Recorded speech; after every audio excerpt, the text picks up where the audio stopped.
save Gotham. I failed. Why do we fall, sir? So that we can learn to pick ourselves up. Quando não podemos mudar uma situação, somos desafiados a mudar a nós mesmos. Victor Frankl. O que essa frase significa em tempos de crise? Será que, em meio ao caos, é possível inovar, crescer e até mesmo prosperar? Hoje, vamos explorar exatamente isso. Crises. Elas parecem devastadoras, mas, na verdade, são pontos de inflexão na história. Seja a crise da Grécia, da Argentina ou até a pandemia de Covid-19, momentos como esses trazem não apenas desafios, mas também oportunidades, tanto financeiras quanto filosóficas. O conceito econômico por trás das crises. Mas antes de falar sobre as oportunidades, vamos entender por que as crises acontecem. Economistas como Keynes explicam que uma economia entra em crise quando há descontrole sobre fatores como endividamento ou confiança. Por exemplo, na crise da Grécia, o excesso de dívidas e a dependência de ajuda externa levaram ao colapso. Na Turquia, em 2020, a perda de confiança na moeda fez com que ela se desvalorizasse rapidamente. Em ambos os casos, as pessoas enfrentaram inflação, desemprego e uma sensação de impotência. A economia funciona como um sistema interconectado. Quando um elemento desse sistema quebra ou se descontrola, todo o resto sente o impacto. Existem vários fatores que levam às crises. Desequilíbrio entre produção e consumo. Quando as pessoas gastam mais do que ganham ou quando governos acumulam dívidas insustentáveis, a economia entra em colapso. Falta de confiança. Em momentos de crise, as pessoas perdem confiança na moeda, no governo ou no sistema financeiro. Um exemplo clássico disso foi a crise da Grécia, onde o endividamento massivo e a desconfiança dos investidores internacionais levaram à recessão. Eventos externos, como pandemias, guerras ou mudanças climáticas, que desestabilizam economias inteiras. O que esses fatores têm em comum? Eles provocam um efeito dominó, impactando empregos, preços e a vida cotidiana das pessoas. Existem padrões que se repetem em todas as crises. Busca por soluções imediatas. As pessoas querem respostas rápidas, o que pode levar ao surgimento de líderes populistas. Necessidade de adaptação. Quem consegue mudar rapidamente suas estratégias, seja um empreendedor ou um trabalhador, se destaca. Criação de novas demandas. Crises alteram as prioridades das pessoas, abrindo espaço para produtos ou serviços que antes não eram valorizados. Um exemplo claro disso foi a explosão dos serviços de streaming durante a pandemia. Enquanto os cinemas fechavam, empresas como Netflix e Disney+ cresceram exponencialmente, adaptando-se às novas necessidades de entretenimento. Agora, o impacto nas pessoas vai além do bolso.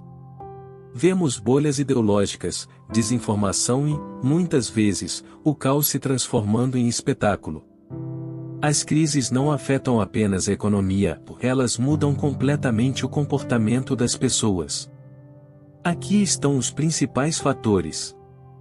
1. Fatores econômicos. Perda de empregos, salários reduzidos e aumento dos preços tornam a vida cotidiana uma luta constante. As pessoas começam a priorizar necessidades básicas, reduzindo gastos com lazer, educação e inovação. Mas é aqui que surge a primeira oportunidade.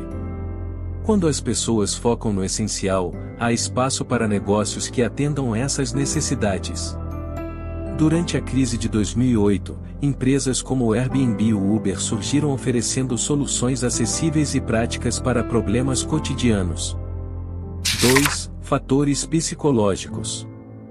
O impacto emocional de uma crise é devastador. Ansiedade, depressão e sensação de impotência aumentam. Sigmund Freud, em seus estudos sobre psicologia das massas, mostrou como, em tempos de crise, a emoção muitas vezes supera a razão. Ansiedade, medo e até polarização social se intensificam. E, nas redes sociais, tudo isso é amplificado. Isso pode gerar pânico em mercados ou comportamentos irracionais, como estocar alimentos em excesso. Nesse momento, surge uma oportunidade para quem consegue oferecer calma, estabilidade e esperança, seja por meio de conteúdos motivacionais, serviços de saúde mental ou lideranças fortes. 3. Fatores sociais. O aumento das desigualdades sociais gera tensão. Redes sociais amplificam conflitos, criando bolhas ideológicas e polarização. Porém, crises também têm o potencial de unir comunidades. Durante a pandemia, vimos exemplos incríveis de solidariedade, como arrecadações online e redes de apoio mútuo. Guy Debord, em A Sociedade do Espetáculo, argumenta que vivemos em uma era em que tudo se torna um espetáculo. Nas redes sociais, crises se tornam narrativas simplificadas de heróis e vilões, desviando o foco de soluções reais. Mas aqui está a oportunidade: se você souber navegar nesse ambiente, pode usar as redes para educar, inspirar e oferecer soluções. 4. Fatores filosóficos. Momentos de crise forçam as pessoas a reavaliarem seus valores e prioridades. Como disse Nietzsche, o que não nos mata, nos fortalece. Crises podem ser catalisadoras de crescimento pessoal e coletivo. Encare a crise como um convite para a transformação. Pergunte-se: o que posso fazer para crescer com isso? E aqui está o ponto central. Crises também geram oportunidades. Se olharmos para a história, alguns dos negócios mais inovadores surgiram em momentos de instabilidade. Após a crise de 2008, empresas como Uber e Airbnb prosperaram. Elas não apenas resolveram problemas imediatos, mas também criaram novas formas de consumo. E isso nos leva a Viktor Frankl. Durante sua experiência nos campos de concentração nazistas, Frankl descobriu que mesmo nas piores circunstâncias, o ser humano tem o poder de encontrar sentido. Para ele, a verdadeira liberdade está em como respondemos ao que acontece conosco. Agora, o que isso significa para você? Primeiro, crises exigem mudança de perspectiva. Em vez de pensar o que estou perdendo, pergunte-se: o que posso criar? Em momentos de caos, as necessidades mudam. As pessoas precisam de soluções para novos problemas. Esse é o terreno fértil para inovação. Durante a crise da Turquia em 2020, Ana, uma jovem recém-demitida, enfrentava inflação descontrolada e uma moeda desvalorizada. Sem dinheiro, ela começou a fazer pão em casa para alimentar a família. Mas então teve uma ideia: em vez de vender o pão, ela o trocava por itens que as pessoas tinham dificuldade de comprar, como roupas ou produtos de higiene. Logo, Ana percebeu que muitas pessoas precisavam de ajuda para trocar bens e começou a usar o Instagram para conectar vizinhos e criar uma rede de trocas. O projeto cresceu tanto que atraiu a atenção da mídia local. O que começou como uma ideia simples tornou-se um movimento comunitário. Essas situações de ruptura nos dão a chance de abandonar velhas crenças, hábitos e padrões que já não servem mais. Nos desafiam a encontrar nossa força interna e a nos tornarmos mais resilientes. Mas atenção, não estamos falando apenas de sobreviver. Estamos falando de crescer.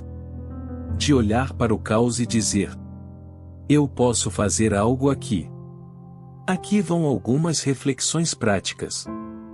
Identifique as novas demandas. O que as pessoas estão precisando neste momento? Soluções, produtos, serviços? Aproveite os recursos disponíveis. Como você pode usar o que tem agora para criar algo novo? Conecte-se com as pessoas. Crises são momentos de união. Colaboração é mais poderosa do que competição nesses tempos. Adapte-se rapidamente. As pessoas que se movem com agilidade são aquelas que mais se destacam em períodos de instabilidade. E aqui voltamos à frase de Viktor Frankl. Quando não podemos mudar uma situação, somos desafiados a mudar a nós mesmos. Esse é o coração da questão. Crises são inevitáveis, mas a forma como você escolhe enfrentá-las é a diferença entre sucumbir ou prosperar. Crises não são apenas desafios, elas são oportunidades para reconstruir, repensar e renascer. Cabe a você decidir se será vítima do caos ou um criador de soluções. Você pode ficar paralisado pelo medo ou transformar o caos em um terreno fértil para crescimento, inovação e sentido. A escolha é sua.